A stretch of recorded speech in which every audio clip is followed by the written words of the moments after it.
If you enjoy this story from P.F. McGrail and would like to hear more, then be sure to check out the link in the description to purchase their book.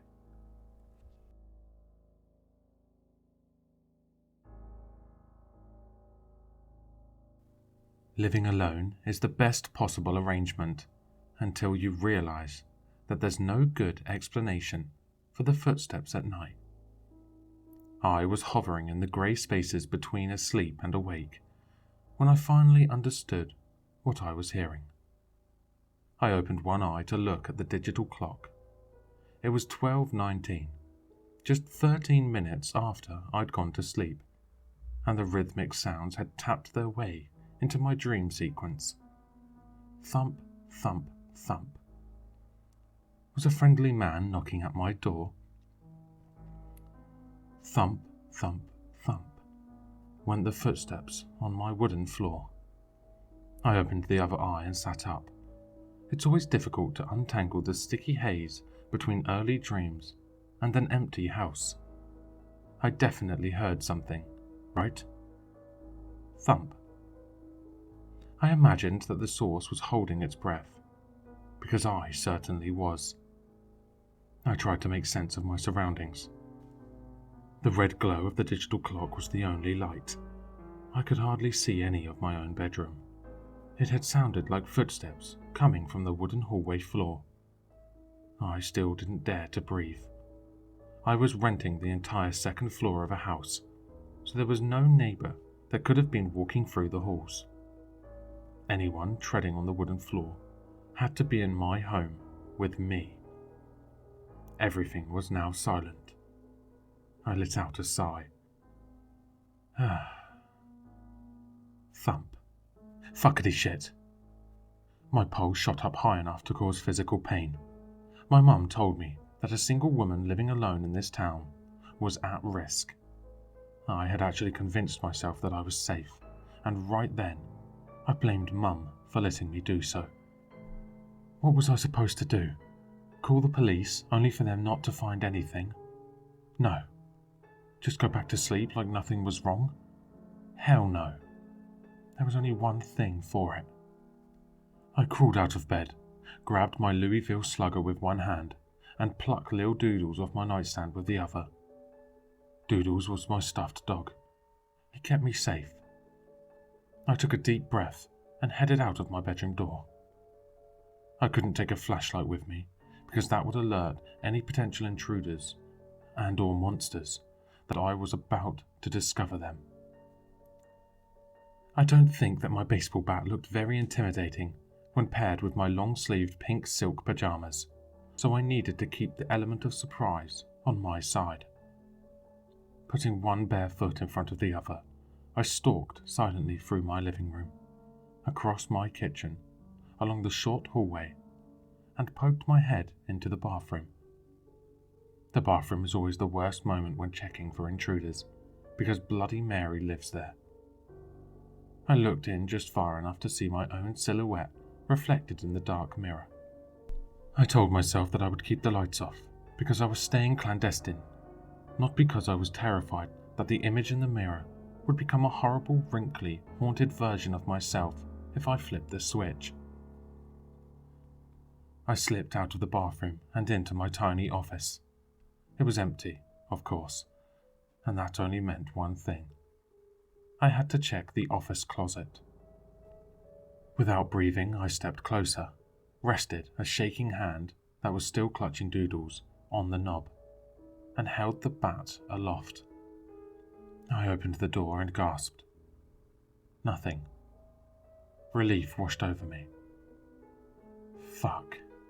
I didn't even realize how much I'd let myself slip toward the teetering edge of panic until it finally abated. Whatever I'd been hearing clearly wasn't a stalker. Who knows exactly what it could have been that echoed into my room? I paused. It couldn't have come from the living room or kitchen, because those were on the other side of my bedroom wall. The sound had been much closer than the office, as though it were just across from my bedroom door. Where would that place it? I walked back through the hall, kitchen and living room. Then I turned back into the office. I stared at the walls in confusion. Why the hell was my office so small? And why hadn't I asked that until now?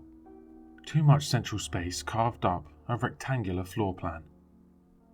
Brow furrowed, I moved back into the tiny office closet. This space should have been much bigger. Maybe it had been smaller to clear way for the central heating duct.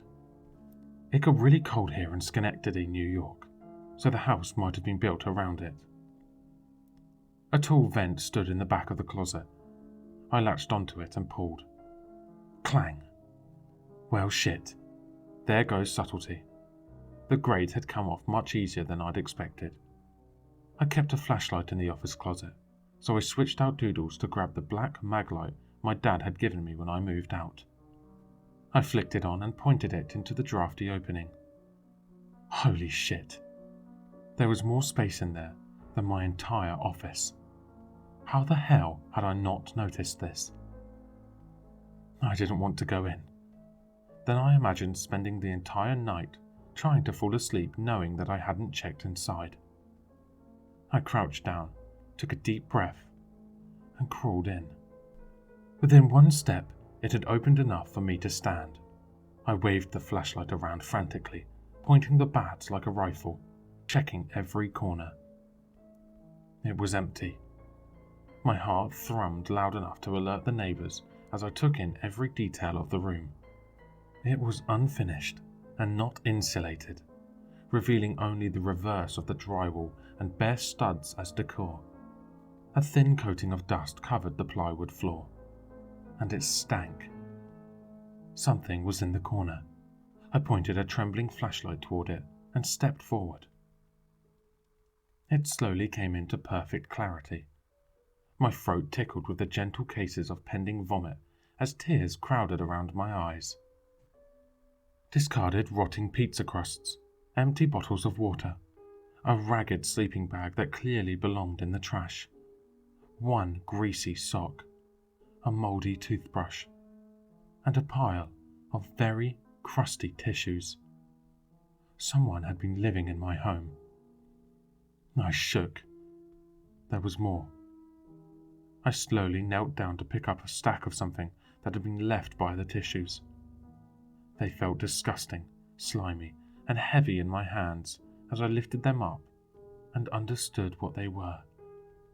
No. Photos of me, in my apartment, me cooking dinner, me watching TV, me wet and naked as I emerged from the shower.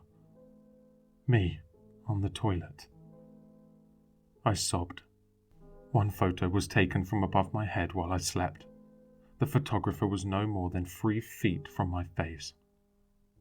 The world felt tilty, like I was on an unstable boat. I dropped the photos, turned, and headed back for the office closet. In a daze, I moved the grate back into place, closed the closet door, and shut the office behind me. I'm in shock. Who was in my home? How did he escape if his footsteps were audible just moments before? And why did I let myself forget the bat in that horrible hidden room? Hello listeners, if you enjoyed this story, please check out the author in the description. For more content, leave a like, comment, and subscribe for more sinister readings.